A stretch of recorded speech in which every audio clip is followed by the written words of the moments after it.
The calm before the storm, the golden age of peace. For over 4 centuries, the galaxy had known unprecedented peace under the guidance of the Galactic Federation. 3 great civilizations had joined together to create an era of cooperation and prosperity that stretched across thousands of star systems. The Federation's banner flew proudly over countless worlds, a symbol of unity in the vast darkness of space. The Zephyrians were the technological masters of the Federation.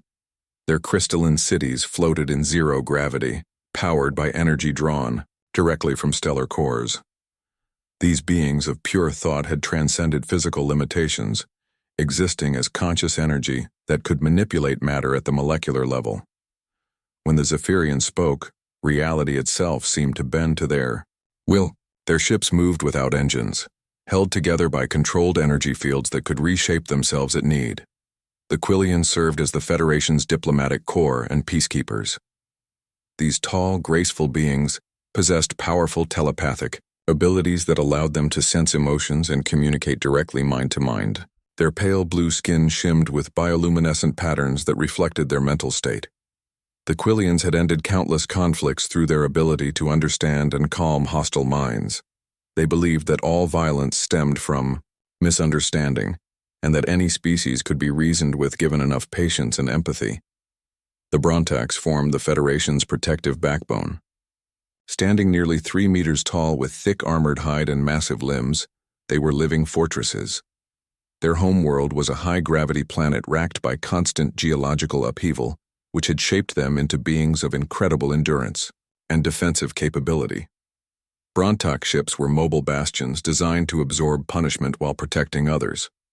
Despite their fearsome appearance, the Brontax were gentle giants who valued life above all else. Together, these 3 species had created a golden age. Trade flowed freely between systems, scientific knowledge was shared openly, and conflicts were resolved through negotiation rather than warfare. The Federation's exploration fleets pushed ever outward, making contact with new species and welcoming them into the galactic community. War had become a relic of the past, studied only as a historical curiosity. Discovery in the Void Admiral Thys of the Zephyrian Exploration Command floated in the center of his ship's bridge, his energy form pulsing with calm satisfaction. The exploration vessel Harmony's Light was on a routine survey mission in the outer spiral arm, cataloging new star systems for potential colonization. It was peaceful work that suited the Zephyrians perfectly. Admiral, called Communications, Officer Vel, her crystalline voice tinkling like wind chimes. We're receiving an unusual transmission from the Orion sector. It appears to be a distress signal. Thys's energy form brightened with interest. Display the signal pattern, Officer Vel. The bridge's central hologram flickered to life, showing a complex waveform pulsing with desperate urgency. The signal was crude compared to Federation standards, using primitive radio waves rather than quantum entanglement, but its meaning was unmistakable. Someone was in trouble. Can you determine the source? Thys asked. A small stellar system with a single habitable planet, Vel responded. The locals appear to call it Earth. According to our databases, this species achieved basic spaceflight only decades ago. They should barely be capable of interplanetary travel. Thys considered this information. The Federation had encountered hundreds of developing species over the centuries. Most were eager to join galactic civilization once they learned of its benefits. A few required gentle guidance to overcome their primitive warlike instincts. None had ever posed any real challenge to the Federation's peaceful order. Set course for the Earth system, Thys commanded. Alert Federation command that we may have a new species ready for first contact. The Harmony's Light changed course, its energy-based propulsion system bending space around the vessel. Within hours, they had arrived at the edge of the Sol system. What they found there surprised them. The desperate signal, the distress call, was coming from a small mining outpost on one of the system's outer asteroids. Through their sensors, the Federation crew could see that the facility had been badly damaged by some kind of attack. Debris floated around the station, and several sections were venting atmosphere into space. Admiral, reported sensor specialist. Kryn, I'm detecting life signs aboard the station. weak but present. It appears the inhabitants are trapped in a sealed section. Any sign of the attackers? This asked. Negative, sir. But there are energy signatures consistent with pirate, raider weapons. It looks like the station was hit by scavengers looking for valuable minerals. Thais felt a surge of compassion for the trapped beings. This was exactly the kind of situation the Federation existed to prevent. Prepare a rescue team, he ordered. We'll bring them aboard and provide medical assistance. This will be an excellent opportunity for first contact. The rescue operation proceeded smoothly. Federation engineers cut through the damaged hull of the mining station and extracted 3 survivors, strange bipedal creatures with soft pink skin and unusual amounts of body hair. The humans, as they called themselves, were in poor condition but stable.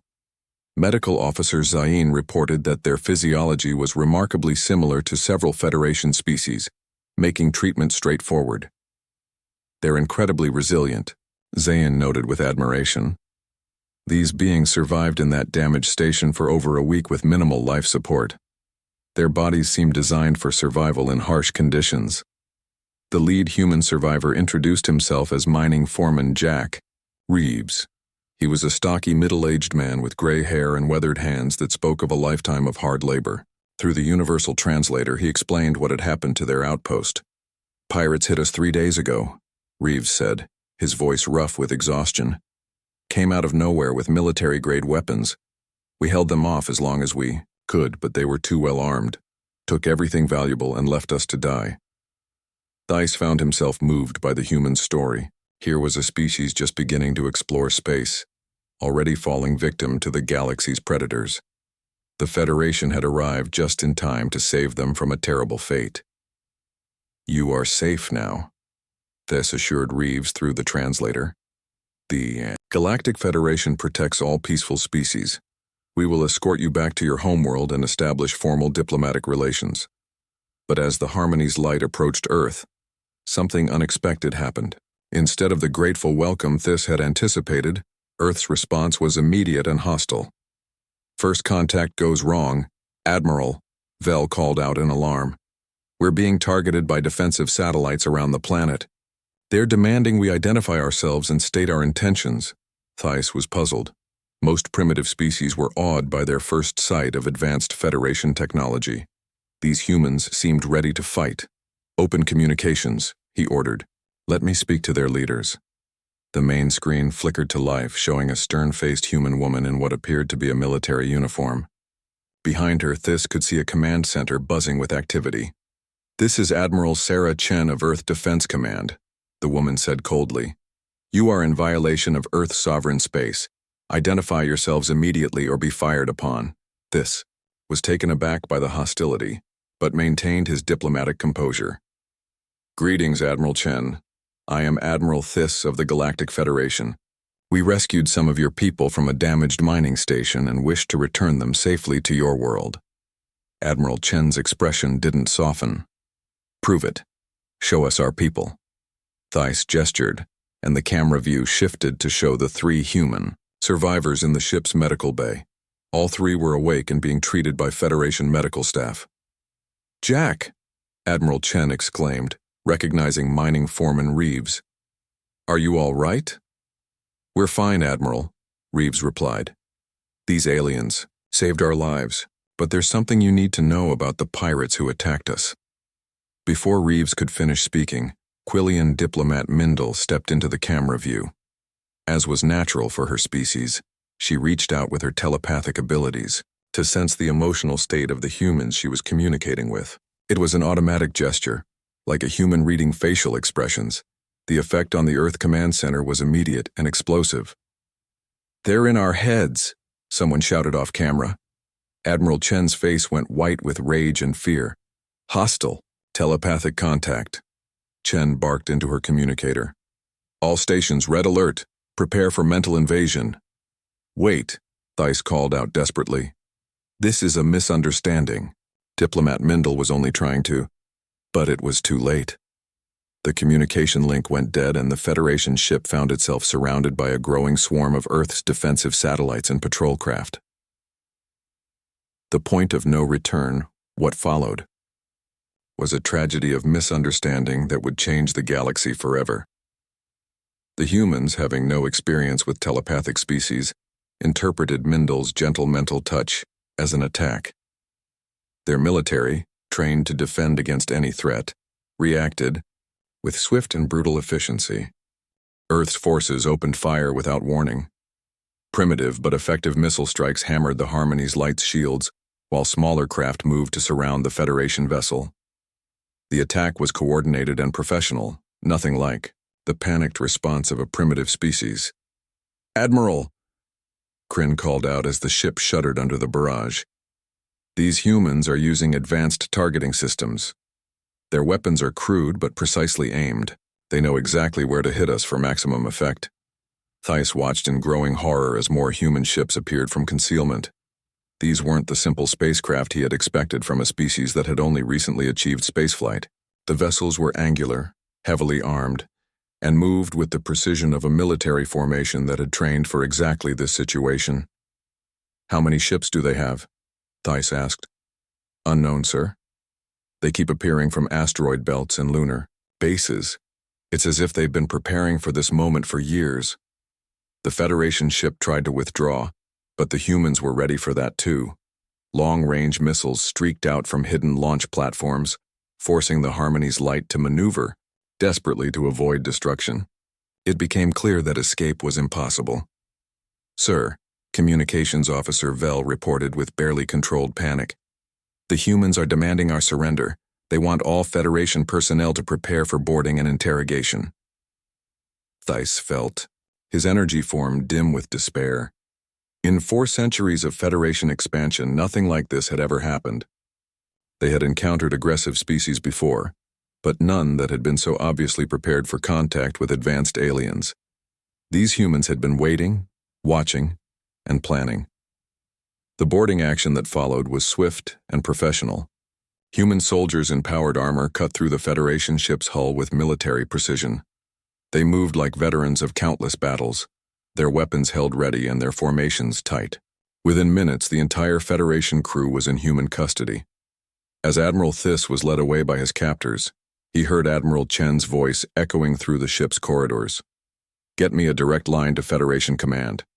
Tell them that Earth is no longer interested in joining their galactic community, and inform them that any further attempts at contact will be considered acts of war." The galaxy's golden age of peace had just come to an end, and somewhere in the depths of space, the true strength of humanity was beginning to stir. The awakening of Terra's children, the Federation's response. The news of the Harmony's light's capture sent shockwaves through the Galactic Federation. For the first time in over 4 centuries, a Federation vessel had been seized by a hostile force. The Council of Three convened an emergency session aboard the massive space station Unity's Heart, the seat of galactic government. High Counselor, Fourth of the Zephyrians, floated at the center of the Great Chamber, his energy form pulsing with barely controlled anger. Around him, the representatives of 100 different species watched in stunned silence as he displayed the tactical data from the human attack. "This aggression cannot be tolerated," Vorth declared, his crystalline voice echoing through the chamber. "The humans have violated every principle of civilized conduct. They have attacked a diplomatic mission and taken Federation personnel as prisoners." Counselor Minara of the Quillians rose from her seat, her bioluminescent patterns flickering with distress. "Perhaps we can still resolve this peacefully," she suggested. "My people's analysis of the encounter suggests the humans were acting out of fear rather than malice. They may not have understood Diplomat Mindle's intentions." "Fear does not excuse their actions," rumbled Counselor Thrak of the Brontax, his massive form casting shadows across the chamber floor. "They fired on a Federation vessel without provocation. If we allow this precedent to stand, every barbaric species in the galaxy will think they can defy us." The debate continued for hours, but the conclusion was inevitable. The Federation had never faced serious resistance before, and its leaders were more embarrassed than truly concerned. How could a species that had barely achieved interstellar flight pose any real threat to a civilization spanning thousands of worlds? "Very well," High Counselor Vorth finally announced. Fleet Admiral Kess will assemble Task Force Retribution. 300 ships should be more than sufficient to bring these humans to their senses. But even as the Federation prepared its response, intelligence reports were arriving that should have given them pause. The humans hadn't simply captured the Harmony's light and then waited passively for retaliation. They had immediately begun reverse engineering Federation technology, and their scientists were working around the clock to unlock its secrets. More disturbing were the reports from long-range sensors. Earth was no longer hiding its military capabilities. Massive shipyards that had been concealed behind asteroids and moon bases were now openly producing warships at an incredible rate. The humans were preparing for war on a scale that defied their supposed technological limitations. The hidden truth in a secure bunker deep beneath the Rocky Mountains, General Marcus Webb stood before a wall of tactical displays showing the disposition of Earth's hidden fleets. Webb was a tall, lean man in his 50s with gray eyes that had seen too many battles. As Supreme Commander of Earth Defense Forces, he had spent the last 30 years preparing for this moment.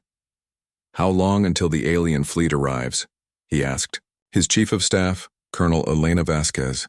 "Federation Task Force will enter our system in approximately 18 hours, Vasquez replied. "Intelligence estimates 300 ships, including at least 50 capital-class vessels." Webb nodded grimly. "And our forces?" "All ready, sir. 1,200 ships deployed throughout the outer system.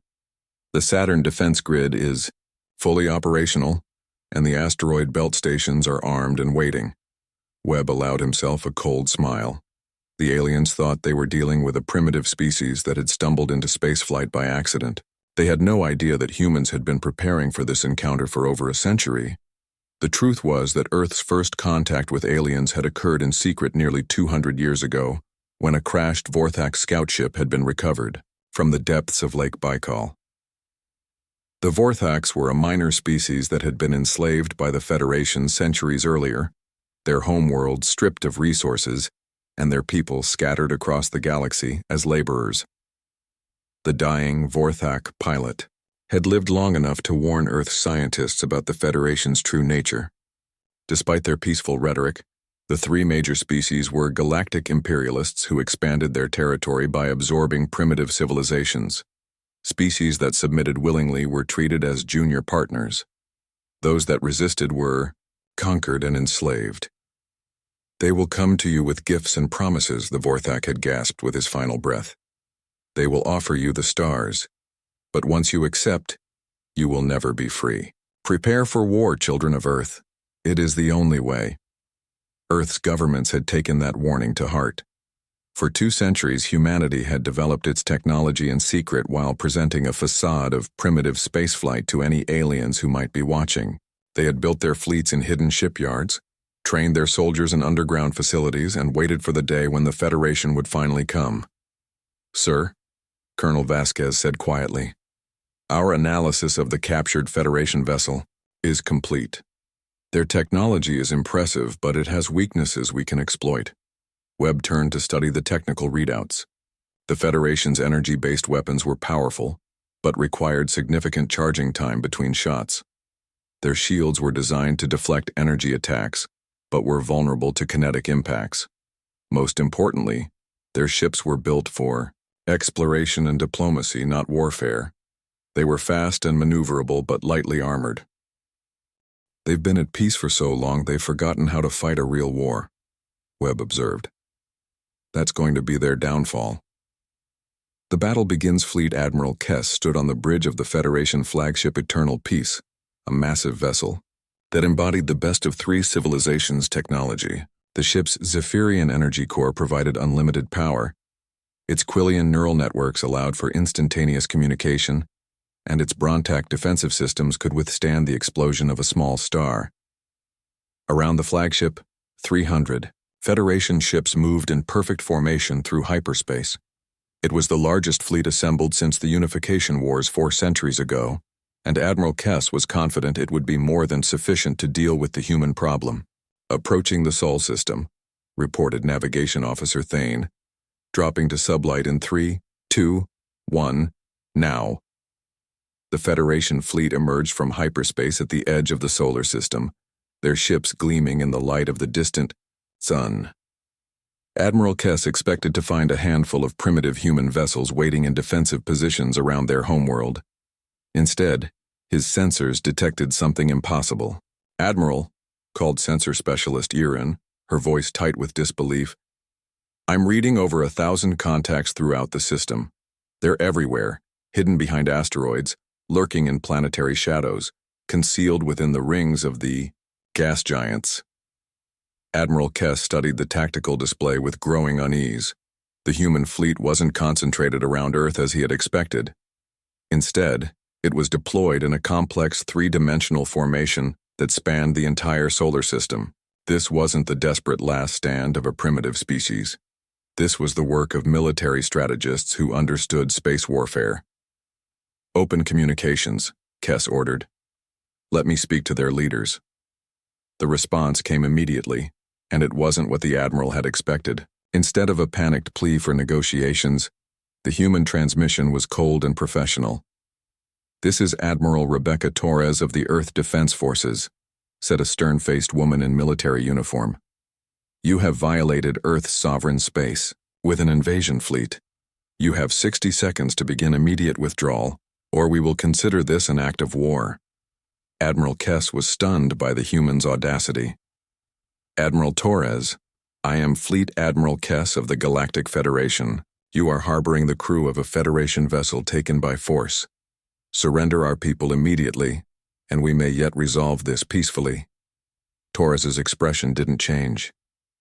"Your so-called diplomatic mission attempted to violate the mental sovereignty of our people. They are being held as prisoners of war pending negotiations. You have 30 seconds to begin withdrawal." "You cannot be serious," Kess replied. "You are one small world facing the combined might of 3 galactic civilizations. Surrender now, and your species will be granted protectorate status within the Federation." Admiral Torres smiled, but there was no warmth in it. "Admiral Kess, you've made a fundamental error in your calculations. You assume we're fighting for one small world, but Earth isn't just our homeworld anymore. We've been expanding for 2 centuries, and now we're ready to claim our place in this galaxy." Before Kess could respond, the human fleet struck with devastating, coordinated precision. The horror unleashed. The attack came from all directions simultaneously. Human ships emerged from concealment throughout the solar system, their weapons already locked onto Federation targets. But these weren't the crude kinetic weapons Admiral Kess had expected. The humans had been studying Federation technology for decades, and they had learned to turn it against its creators. "Incoming missiles!" Tactical Officer Vren shouted as his display lit up with threat indicators. Thousands of them coming from multiple vectors. The Federation ships began evasive maneuvers, their energy shields flaring as they attempted to deflect the incoming barrage. But the human missiles weren't carrying conventional warheads. They were armed with devices that generated localized gravitational anomalies, tearing apart the Federation ship's delicate energy-based systems. Admiral Kess watched in horror as the destroyer Peaceful Journey simply came apart, its Zephyrian energy core destabilizing under gravitational stress. Around it, other Federation ships were suffering similar fates as human weapons exploited vulnerabilities that had never been considered. "Sir," Communications Officer Nail called out in panic, "the humans are jamming our quantum communications. The fleet can't coordinate." But the jamming was only the beginning. As Federation ships struggled to reorganize their formations, human boarding pods began striking their hulls. These weren't the gentle rescue shuttles the Federation used for emergencies. They were armored assault craft that punched through ship hulls like bullets through paper. Aboard the cruiser Harmony's Voice, Captain Yuln found himself facing an enemy unlike anything in Federation experience.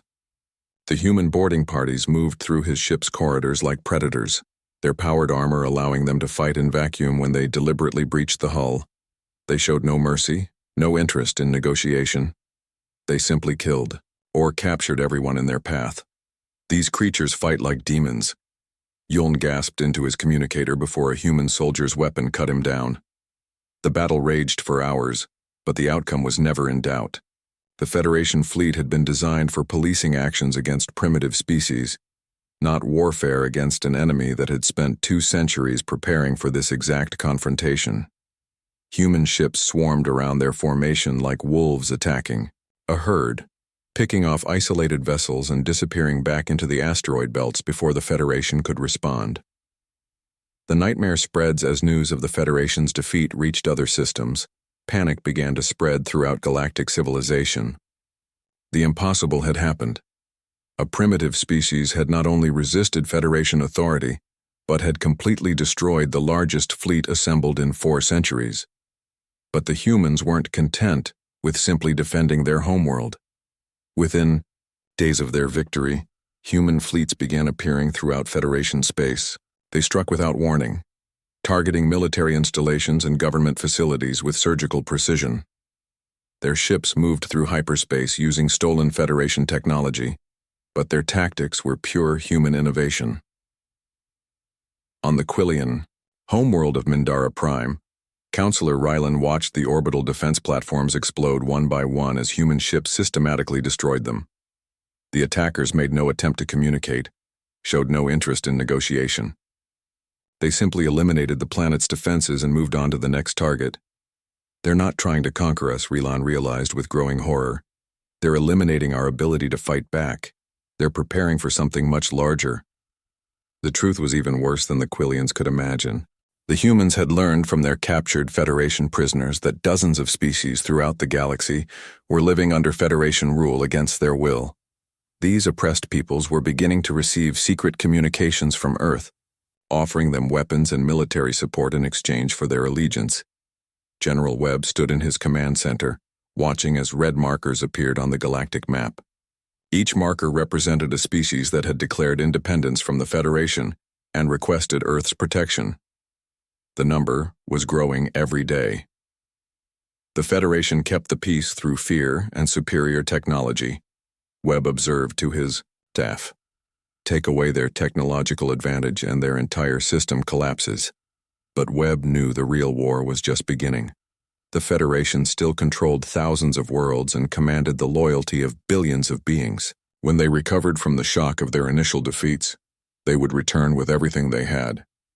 The difference was that this time, they would be facing not just one small world, but a growing alliance of species that had finally found the courage to fight back. And at the center of that alliance stood humanity, a species that had learned long ago that in a hostile universe, only the strong survived. The galaxy's age of peace was over. The age of humanity had begun. Would you like me to continue with the remaining prompts for SEO optimization, YouTube description, and AI image prompts?